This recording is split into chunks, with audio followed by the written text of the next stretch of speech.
que no se trata del sermón más elocuente, ni de la iglesia con más gente, ni del día más soleado, ni del día donde la gente sienta más cosas o donde el predicador sea más famoso, sino que es el día que el Señor soberanamente quiere obrar en el corazón, quitar el corazón de piedra, poner el corazón de carne, dar su espíritu y traer este nuevo nacimiento que no es voluntad de carne ni de hombre, es voluntad de Dios, una obra soberana del espíritu en el corazón del pecador.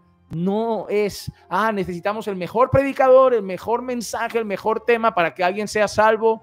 No, es Dios el que obra con poder. Necesitamos que Dios obre. Necesitamos que Dios trate ese corazón, quebrante ese corazón, quite el corazón de piedra, ponga el corazón de carne, dé su espíritu. Necesitamos la obra de Dios.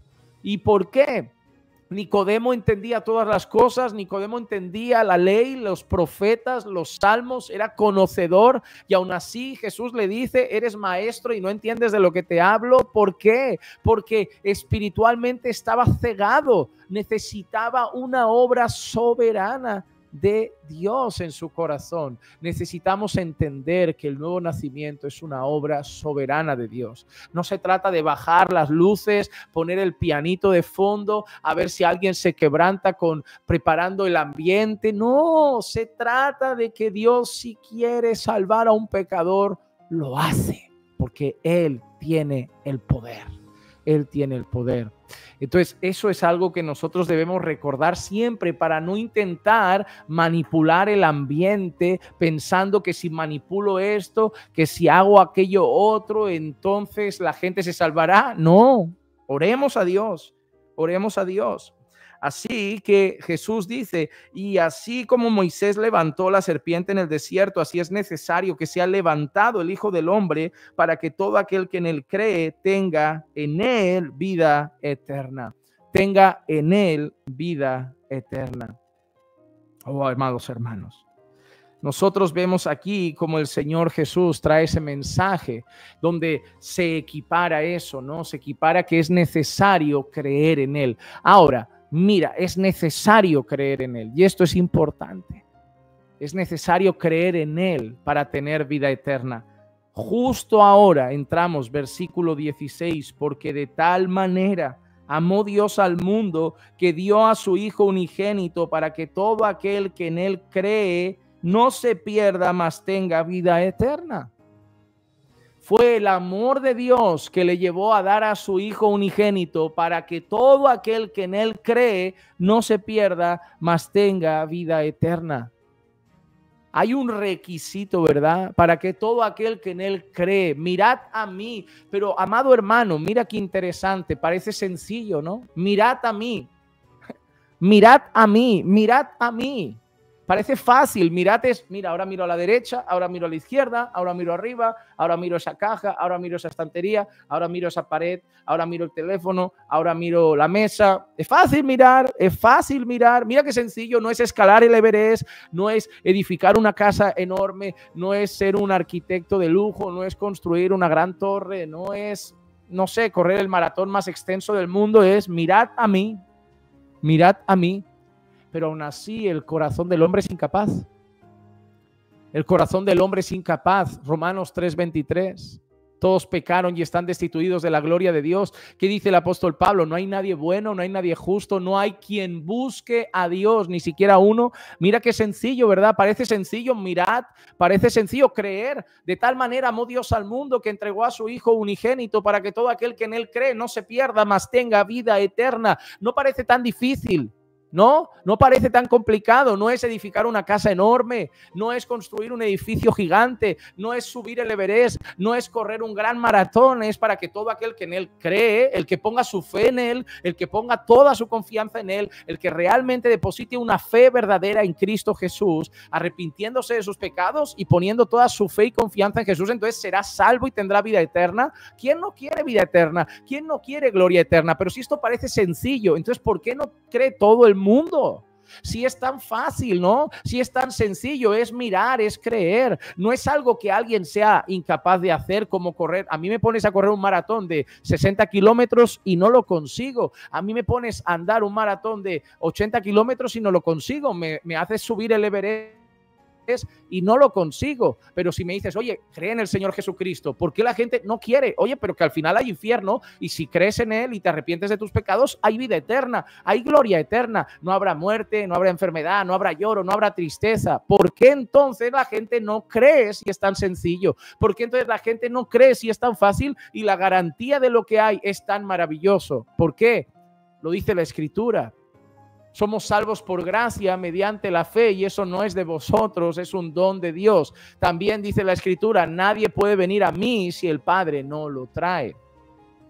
Esa es la realidad. La fe es un don de Dios. La fe es un regalo que concede el Señor para que eso pase, para que la gente se arrepienta de sus pecados y crea verdaderamente en el Señor Jesucristo. Primero Dios tiene que obrar en sus corazones, les tiene que dar vida porque están muertos espiritualmente, están incapacitados, esclavizados al pecado, son reos de las tinieblas, y es necesario entonces que el Señor les dé vida y les dé fe para creer en el Señor Jesucristo, les convenza de sus pecados para que se arrepientan. Parece sencillo, pero el hombre natural es incapaz de esas cosas. El hombre sin Cristo, el hombre muerto en sus delitos y pecados, es incapaz de esas cosas, a no ser que Dios soberanamente obre en su corazón con poder.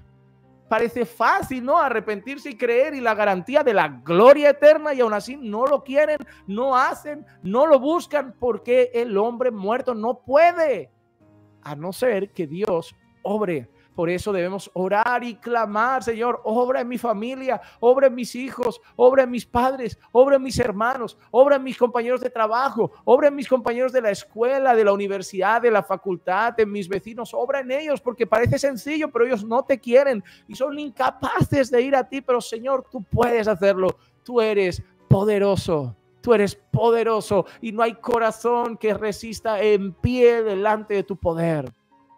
Por eso nosotros vemos en el libro de Hechos que previo a los bautismos siempre hay una fe, ¿no? Creyeron y fueron bautizados. Creyeron y fueron bautizados. Creyeron y fueron bautizados. ¿Por qué? Porque el bautismo es la representación pública, el testimonio público de nuestra fe, y damos testimonio mediante las aguas del bautismo de la obra que ha pasado en nosotros. Pero toda esta salvación que tenemos no es mérito nuestro, no es esfuerzo nuestro, no es capacidad nuestra, es mérito del Señor, es fruto de su amor, de su gracia y de su misericordia. El Señor nos ha amado. Y nos ha amado hasta ese punto, hasta ese nivel. El Señor nos ha amado hasta el punto de entregar a su Hijo. Y no ha entregado a su Hijo por gente buena, y no ha entregado a su Hijo por gente honesta, y no ha entregado a su Hijo por gente fiel, y no ha entregado a su Hijo por gente santa. Ha entregado a su Hijo por viles pecadores. La Biblia lo dice, porque Dios demuestra su amor para con nosotros en que, siendo aún pecadores, Cristo murió por nosotros. Cristo no murió por nosotros porque vio potencial en nosotros. Cristo no murió por nosotros porque vio que éramos un diamante en bruto, que la gente no nos valoraba, pero en el fondo éramos oro puro y que sacaría de nosotros lo mejor y haría de nosotros un precioso siervo. No, no había nada bueno en nosotros. ¿Recuerdan las bienaventuranzas? La primera bienaventuranza que vemos por ahí, ¿cuál es? Bienaventurados los pobres de espíritu. ¿A qué se refiere eso? Bienaventurados los que reconocen su miseria, los que reconocen su pobreza espiritual, los que reconocen que no tenían nada que ofrecer a Dios, los que reconocen que delante de Dios están en bancarrota espiritual, porque ellos son los que van a ser alcanzados. Ellos son los alcanzados por la gracia de Dios, los que reconocen que son pecadores, los que reconocen que son viles, los que reconocen que son miserables, destituidos de la gloria de Dios por su mérito, por su propio pecado. Jesús no murió por gente buena, Jesús no murió por gente con potencial, Jesús no murió por gente con talento innato y gente que en el fondo era despreciada por el mundo, pero eran buenas personas. Jesús murió por viles pecadores que ahora han reconocido su maldad, su vileza, su pecado y han puesto su fe en el Señor Jesucristo como única esperanza para salvación y reconciliación con Dios. Lo vil y menospreciado del mundo ha escogido Dios y lo ha hecho su Hijo. Lo que no es sabio para avergonzar a los sabios, los débiles para avergonzar a los que se creen fuertes, lo que no es para avergonzar a lo que es, para demostrar que Dios es bueno y que merece toda la gloria. Dios no ha llamado a nadie bueno al arrepentimiento, porque los sanos no necesitan médico, son los enfermos. Dios vino a buscar pecadores y envió a su Hijo a morir por pecadores, a redimir a pecadores. Y en aquella cruz no hizo posible la salvación. En aquella cruz compró un pueblo de toda lengua, tribu y nación, redimido por su preciosa sangre, porque fuimos redimidos de nuestra vana manera de vivir, no con oro ni con plata, sino con la preciosa sangre de Cristo Jesús, sangre como de un cordero sin tacha y sin mancha. En aquella cruz la obra fue consumada, no fue hecha posible, fue acabada, consumado es.